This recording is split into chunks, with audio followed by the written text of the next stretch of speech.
The early 2000s. To be honest, in my opinion, yes, I said my opinion, don't be attacking me in the comments. I think the early 2000s, or 2000s as a whole, will always be hands down the best decade of the 21st century, because 2020 is not looking like a good decade for me. But anyway, the thing is, the reason why I'm saying this is that we had peak television, we had peak Cartoon Network, we had peak Nickelodeon, and yeah, we had peak Disney Channel. For those who actually watch Disney Channel nowadays. But anyway, fine. You know, we're talking about the old days. We're reminiscing. And well, the music was mwah. We had the likes of Eminem, Kanye West, Justin Timberlake. Did I just say Justin Timberlake? Anyway, but the one thing that probably everybody remembers this decade for is the games. And in those games, there was really one company that was really standing out, and it was Rockstar Games, since they were so dominant. I mean, to be honest, in this decade alone, we had 8 freaking GTA games. Yeah, sure, half of it was expandables, but still, they're still games. And, you know, to be honest, I could be sitting here and talking about the 3D universe, but that would be a long video in a while, so... Don't worry, I am really thinking about it, just not now. So I hope you get it. But anyway, if this video succeeds, then maybe I might check out San Andreas or Vice City. So, you know what?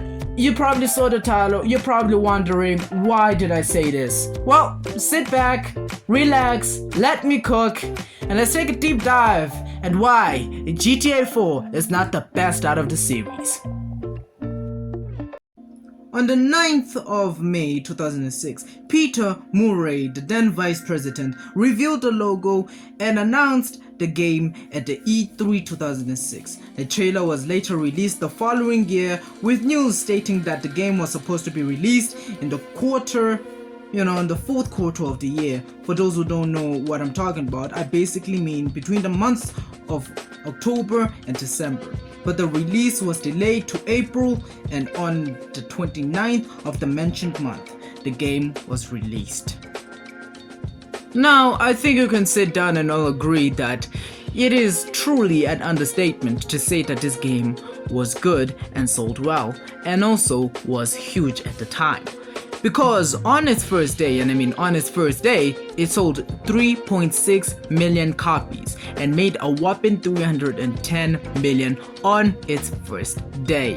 And for the rest of the week, it made 500 million. It received critical acclaim and remains the highest rated Grand Theft Auto game on Metacritic, with an amazing 98 out of 100%. And of course, that's because of the story that is about Niko Bellic, an Eastern European who comes to America to seek revenge on those who wronged him in the past, and also trying to pursue the American dream with his cousin. The story has choices that determine the end, and I'm not trying to be a spoiler, so I'll end it off there. What I can say that the story is a bit more mature and grounded, and very, very dark. It's definitely not a rag to riches like the previous two, and while it features a lot of well-developed characters and a complex plot, well-developed characters such as Roman, Little Jacob, etc. And of course the graphics at the time were quite outstanding, and its benchmark physics that seriously need to be studied, because I clearly see it was made by Greek gods. Well, all that sounds great and all, but you have got to remember that Grand Theft Auto IV has its flaws, like any other good game, and very noticeable flaws. For example, the game is different in terms of classic Grand Theft Auto video games. Like said before, rags to riches. The camera is problematic, the map is small compared to its predecessor, aka San Andreas. I mean, the game came out in 2004 on one of the weakest hardware ever to exist. I'm just kidding. But it was a weak hardware in its generation, which was the PlayStation 2. And GTA 4 came out on a much bigger console, which is the PS3 and Xbox 360. Oh, and I almost forgot the PC.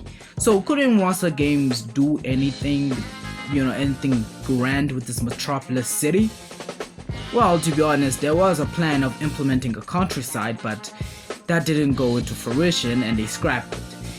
Another thing I might add is that weapons are boring and fewer in this game compared to the previous games. Like, what happened to the chainsaw, the flamethrowers, the flowers, this thing? You know, on second thought, it's a good idea that they didn't put this in.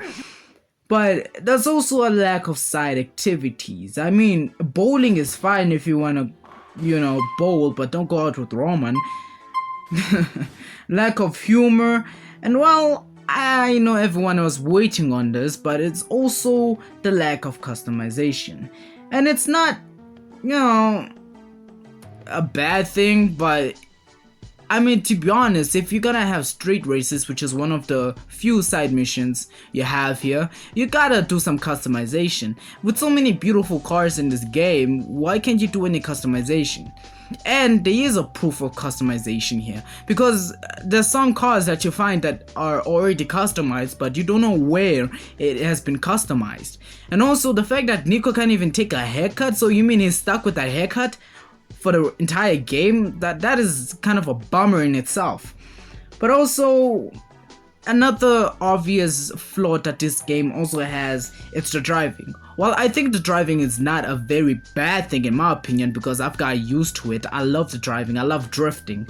For some people, I do understand that it might be an irritation coming off from the back of San Andreas, Vice City, or 3. But to be honest, all of these flaws in this game are just the result of Rockstar Games trying to make a much more realistic game, a much more grounded game. And to be honest, those are one of the biggest problems and reasons why this game isn't the best out of the series. I mean, it also has the lack of, you know, replayability, and it's very skippable. Very skippable. All these contribute in GTA 4 not being the best out of the series, and honestly drives a wedge between San Andreas and all the other installments. But the truth is, really, there is no best Grand Theft Auto game. No, let me cook in this one. Think about it. Every Grand Theft Auto game has its flaw. Also, there are some things that each game has that other games in the series don't. You know, that one or two special unique feature or something. Like, for example, for Grand Theft Auto 3, it's the detachable limbs and the gore. For Vice City, it's the vibe, the sunsets, the atmosphere, and the music. For San Andreas, it's the side activities, the 3 beautiful diverse cities, the deserts, the countrysides, whatnot, the weapons. And for Grand Theft Auto V, it's the graphics of course, and the character switch. And while for IV, I just said them, the story, the driving, in my opinion, and also the physics. And also the story. I just said that 2 times, didn't I? Listen, I don't think Rockstar Games was trying to make the best Grand Theft Auto game. I think they tried to make each game different and have its own vibe, its own things. Because, for example, to say that Grand Theft Auto 5 is the best is truly an overstatement, because there's some things that Grand Theft Auto IV excels Grand Theft Auto 5 in, like for example tire pressure and car damage.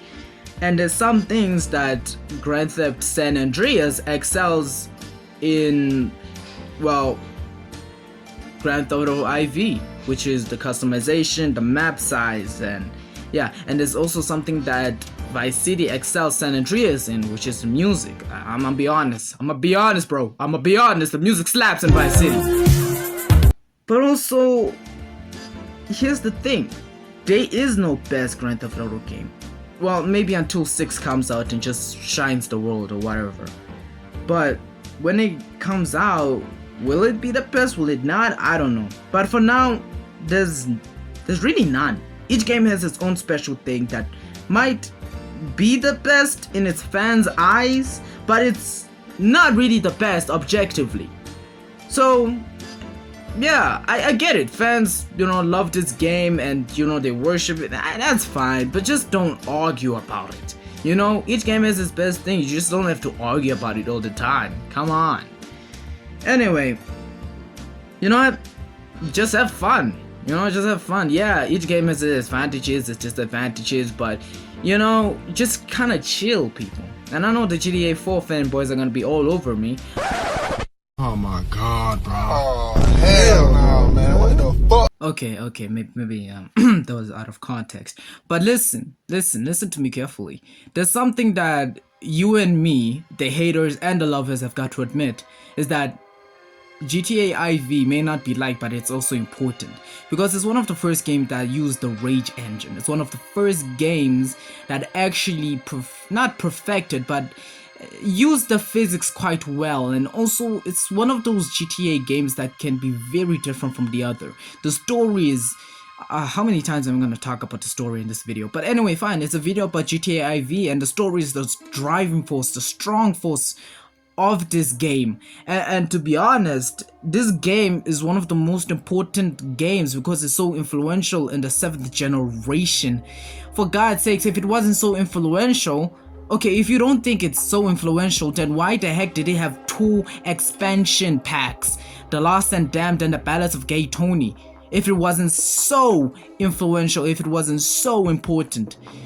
Listen, you may hate GTA IV, I may love GTA IV, it's your opinion at the end of the day. But one thing that you have to admit is that this game is goddamn important. So important. There's a reason why it's got a 98. There's a reason why it got more than GTA V. There's a reason why it got more than San Andreas. It's because of its depth, its characters, its drive, the feeling of being able to connect to the main character because of his struggles throughout, his morals. He's one of the most realistic characters. Yeah, sure, you can make an argument for Carl Johnson, but Miko was made to be relatable, and that's what's so nice about it, because the game has one of the best protagonists, no, not even one of the best, one of the greatest protagonists in the gaming history. And you're gonna come here and say, oh, GTA V is the best. No, GTA V doesn't even have a good enough story. Sure, it has good missions, but it doesn't have a good story. GTA IV, on the other hand, has a good story and good missions. So y'all can argue all you want, but this is the fact that GTA IV will go down as one of the greatest video games of all time. One of the greatest Xbox 360, PS3, and PC is a stretch because there's so many games for PC. But for both those consoles, it's gonna remain one of the greatest video games of all time. So anyway, one thing I'm gonna say is that, you know, it took me a while to kind of think about making this because, you know, to be honest, it's one of those different videos, but I've made gaming videos before, it's just not that popular. So I thought I should make a gaming video on a game that I truly love, and I'm not being biased, I've been unbiased the whole video, trust. Yeah, so anyway, it is what it is, I'm not gonna lie. Listen, all I'm trying to say is that if you give GTA IV a chance, perhaps your point of view based on the game will be different.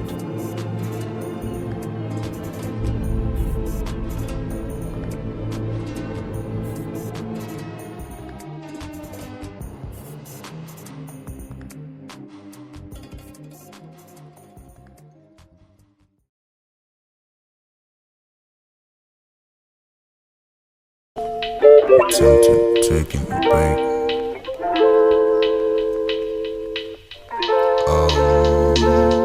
Give me time, I'm not in the right state. I'm tempted, I'm taking the bait. I don't wanna, but I gotta make you wait. I'm getting better and better, soon I'll